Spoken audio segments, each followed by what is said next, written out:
This is 2 News This Morning. Good morning. We have a live look right there. That's from the 2 News Mobile Weather Lab. We don't know where it is. No, but it's live. But it looks like there's a little snow out there. Okay. It's heading to Park City. Okay, Okay. well, you know there's Just going to be ask me. snow there, right? Always. It's in the snowy part of Utah. That's right. A really moist southwest flow, and that really favors the Park City area. So they've been getting tons of snow over the past 24 hours, and that will likely continue for the rest of the morning. So we're going to go check out those roads. Those roads right now on the Wasatch Front, they're a little wet, but we're not dealing with any snow for now. That's going to be changing. You can see that we have some of that rain and snow across our area. It's been snowing all night down in southern Utah for our friends along I-15, Cove Fort through Beaver and Cedar City. So winter driving conditions along I-15, and we have a little rain in St. George. Right now, snow continues in our mountains of Provo Canyon, Cotwood Canyons around Park City. So winter driving conditions in our mountains, and even a couple of light rain and snow showers are possible this morning here in the lower valleys. We'll talk a lot more about your forecast in just a few more minutes. Jenny. And Chase, like you just said, winter driving conditions along I-15 southern Utah. Take a look at the map and look at all those I-15 accidents that we have, most of them in southern Utah. Plus, you're seeing a lot of road weather on the map. Coming up in 5 minutes and throughout the morning, I'll be explaining it all. Ron and Mary.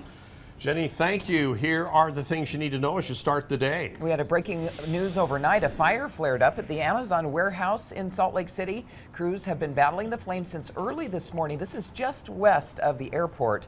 The fire, they say, was contained to the roof of the building, but sprinklers caused some flooding issues inside. No word on what caused this just yet, and we're checking on that for you throughout the morning. Right now, Provo police are searching for a violent home invader who injured a victim overnight. This happened near 1950 North, 1200 West around midnight.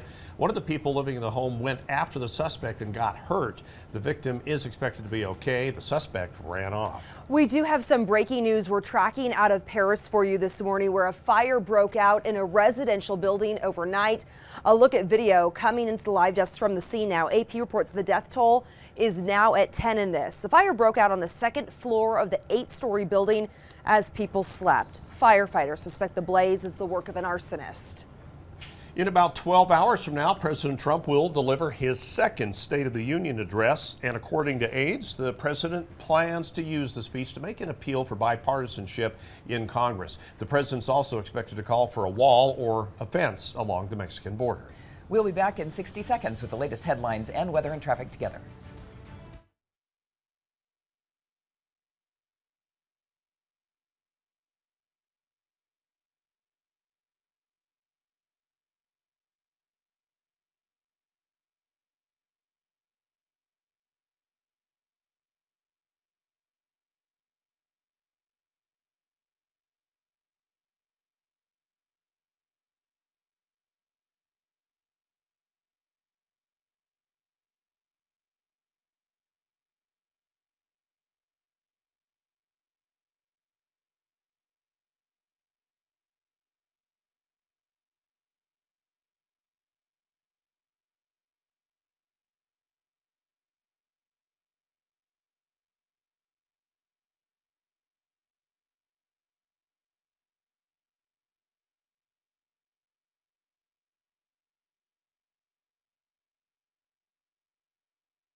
This is 2 News This Morning.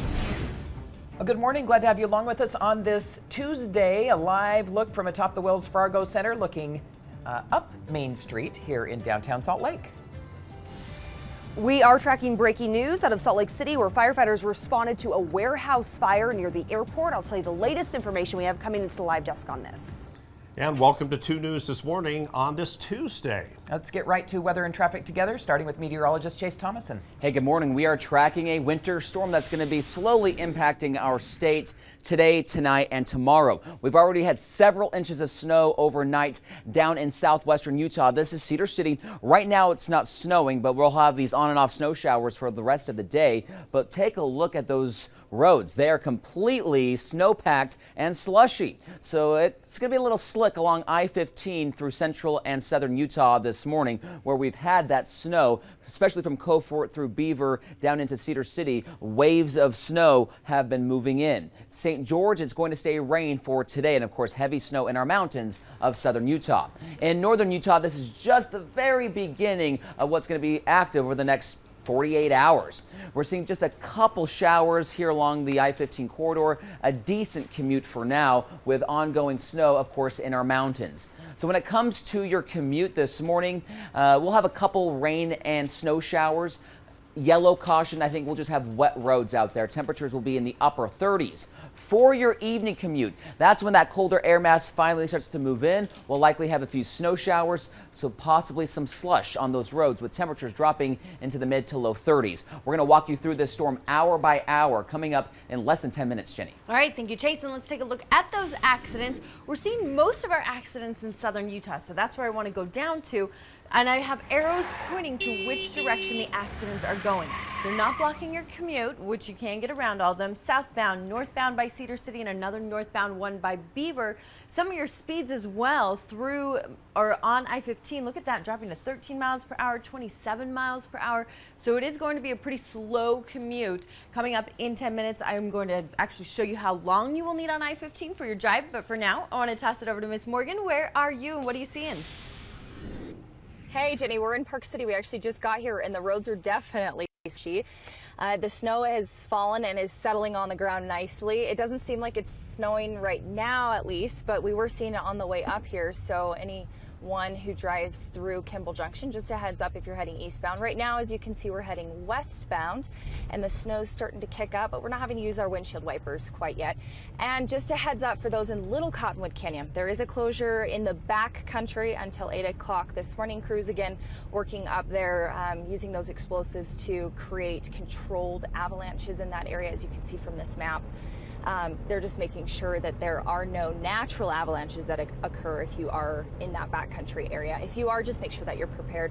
Also in 2 hours, the town of Alta plans to go into interlodge. We mentioned this a couple weeks ago when we had a big winter storm. Visitors in that town, just stay indoors between 6:30 this morning and 8 o'clock. You can be cited if you don't follow those directions. So just make sure that you are doing so. Another live look at the snowy commute in a Park City area. The roads are definitely slushy, kind of slick and slippery. So just make sure that you're paying close attention. You leave maybe a second or two early and give yourself the space that you need to get to work safely. Ron and Mary, back to you. All right, Morgan. And when they say interlodge, that basically means shelter in place or maybe just sleep in this morning. Exactly. Yeah, interlodge. Nobody knows what that means. Okay, thanks a lot, Morgan. We'll see you later. Okay, our weather team will keep a close eye on this storm as it gets closer to us. You can download our weather app for up-to-date information while you're on the go. And remember, you can always find today's highs across Utah, the temps on the side of your screen here. We do have breaking news to bring you from the live desk. This breaking news coming out of Salt Lake City this morning. Fire crews have been working all morning on a warehouse fire on Apollo Road. That's near the airport. New video of the scene from overnight. Salt Lake City Fire tweeted that the building is believed to be an Amazon warehouse, which is still under construction. When crews got there, they could see smoke and flames. Crews ended up calling out a second alarm as fire spread to the roof, but crews were able to knock it down pretty quickly. Some of the things that made this a little more difficult of a fire is the high winds that we have tonight. We did strike a second alarm based on the size of the structure and the wind conditions. Salt Lake City Fire also tweeted that sprinklers activated and then those sprinklers caused some problems. They actually started causing flooding in that building. Tiffany Justice is going to be covering this story for us this morning. She'll have more information throughout our newscast. Also breaking overnight, Provo police are searching for a violent home invader who injured one of the people inside. Yeah, this happened at a home near 1950 North and 1200 West right around midnight.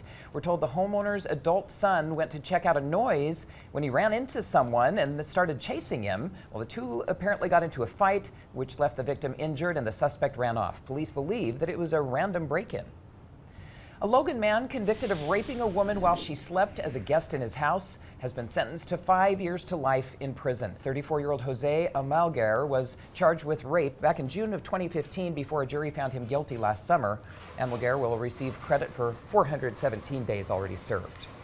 And Salt Lake City police are still working to track down this man, Benjamin Banfield. They say they want him for breaking into the Salt Lake City Justice Court sometime over the weekend. Employees found the office ransacked Monday morning. Officials say no sensitive information was compromised. It's 4:35 and we have a live look at our nation's capital this morning, where in 14 hours from now, President Trump will address the nation in his second State of the Union address. That address is 1 week later than originally been scheduled, pushed back due to last month's government shutdown. Multiple sources are reporting the president will call for unity and bipartisanship among members of Congress. The president is also expected to call for a wall or a fence along the Mexican border. The widow of Major Brent Taylor will also attend the State of the Union address. Jenny Taylor will be the guest for our Representative Rob Bishop. And before the president's address, we will live stream an hour-long discussion on the state of our union. That will begin at 5 o'clock on KUTV.com. 4:36 now. A bill that makes changes to Medicaid expansion in the state of Utah is now moving on to the Senate. Republican lawmakers say Senate Bill 96 is essential to controlling long-term costs. It would cover about 50,000 fewer people under Proposition 3, add work requirements, spending caps, and require waivers from the federal government. Opponents of the bill call it a repeal of the ballot initiative. The House still needs to vote on the measure. And House Democrats say they stand with Utah voters when it comes to Medicaid expansion. They also claim Senate Bill 96 is an effort to repeal Prop 3. In a statement, House Democrats say the lousy alternative would roll back Medicaid if a federal waiver isn't secured by next July, which there's no guarantee Utah could secure the waiver by that time. Should Utah even have propositions when lawmakers just change what the people vote on? Political experts say they are necessary to ultimately get what voters approve. Medical cannabis was changed. Now lawmakers are altering Medicaid expansion. Experts say the pressure propositions create ensure lawmakers keep the majority of what is voted on. Well, Congressman Ben McAdams is now co-chair of the new Democrat Coalition Housing Task Force. That task force will meet with stakeholders and develop policy positions for the coalition to advance policies that help the economy and keep Congress on track. McAdams says he's excited to lead that coalition because Utah has both challenges and opportunities when it comes to aspects of availability and affordability of housing. We do have some breaking news coming out of Paris, France to bring you now, where a fire broke out in a residential building overnight. Video from the scene here. The AP reports that the death toll is now at 10, and it is suspected to be the work of an arsonist. We've also just learned that more than 30 people were hurt in this, including 8 firefighters. The fire broke out on the second floor of the 8-story building as people slept. It's 4:38 now. Time to do weather and traffic together because we're keeping track of this storm. Yeah, and we have our experts here. We have Jenny Hardman on traffic and a very busy meteorologist, Chase Thomason. Yeah, we're going to be busy through Thursday morning. This is going to be a slow-moving storm, so we do have numerous warnings out and advisories out for winter weather. I think we're going to be okay for your morning commute today, but it's all going to change later in the day, and that's where we have winter weather advisories for the Wasatch Front and for our mountains of central and southern Utah and along the I-15 corridor. Winter storm warnings for our mountains in northern Utah for a significant accumulation through tomorrow will be very impressive in our mountains. So once again, more snow for our snowpack and definitely some great skiing later in the week. We do have those scattered showers mainly out in southwestern Utah this morning. So winter driving conditions from Cedar City all the way towards Cove Fort. Along the Wasatch Front this morning, can't rule out an isolated rain or snow shower. It'll start to increase, though, later in the afternoon as the cold front starts to move through the Wasatch Front. And this will bring in that colder air mass. So we'll see rain changing to snow and likely having some snow showers for your evening commute. The best chance for snow for the northern part of our state will come tonight. Here we are by 10 o'clock. Good chance for some heavy snow along the Wasatch Front and rolling through the Wasatch Front for your Wednesday morning commute.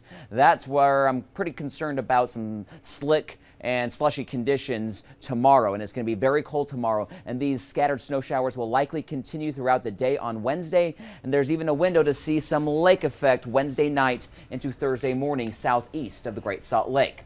So model 1 through 4, here's how much snow it's forecasting for Salt Lake City, anywhere between 4 to 10 inches, which is pretty impressive. I'll let you know what I'm forecasting for you. That's all coming up in my full forecast in less than 10 minutes. Jenny. All right, let's take a look at that drive, southern Utah, because that's where they're really being hit pretty hard.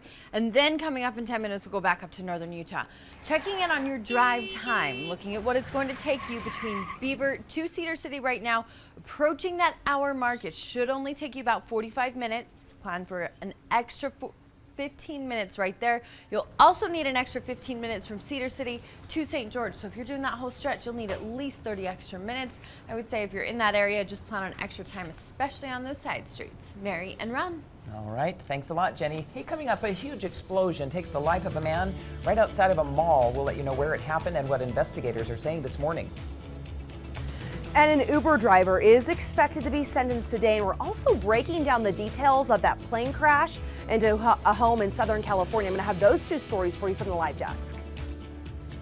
And here's a live look from the 2 News Mobile Weather Lab. Yeah, we've got a lot of snow. This is the Park City area, and the last couple of days, they just had a lot of snow there. We'll continue our weather coverage for you here on 2 News this morning.